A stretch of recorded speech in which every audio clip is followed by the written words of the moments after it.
साधारण कैमरा से बनबै छियै।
खींच के तान लेलिए। आ डीजे के बगल में हमरे छै अथी के पिन्ना छै अथी हरियर रंग के टी-शर्ट पिन्हने छै ना बौआ आ करिया पिन्हल सलमिया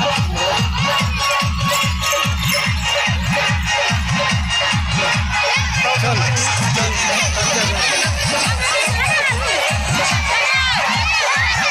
यारो तोड़ी करना पड़ा।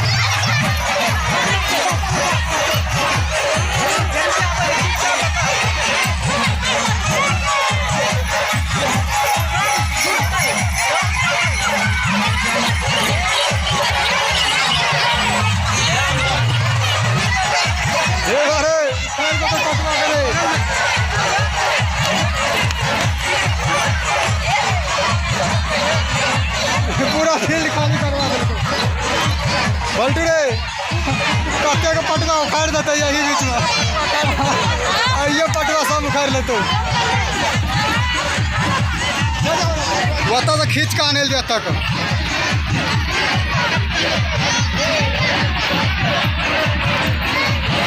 पटुआ वाला सोचते खेती का पटुआ वाला सोचते खेती का कोई फायदा नहीं। जा बुझू रे जा ना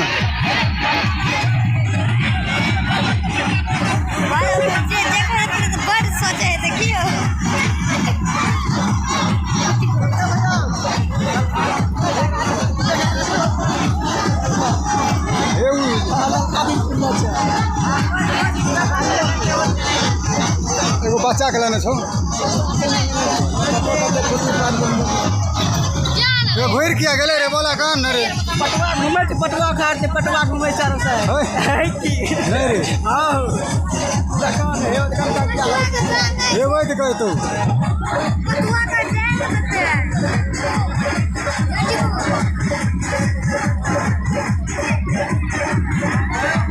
रोडवा का काम करना है तो अवस्था से बड़े वीडियो मजा आती रोड पर से हमारा फौजी चल रहे हैं लेकिन रे छै यो तो जैसे वत्ता छै जते ए माने छै वत्ता से केला पटवा घर बिगाड़ दे का चल जाते रे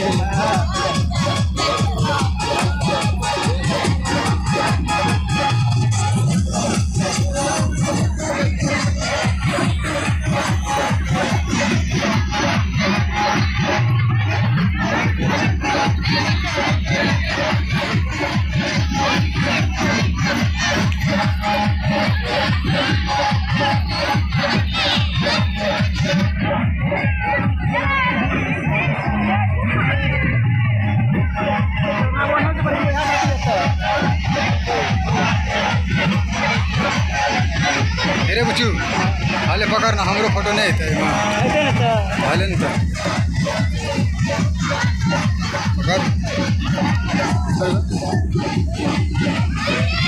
से ले गए ना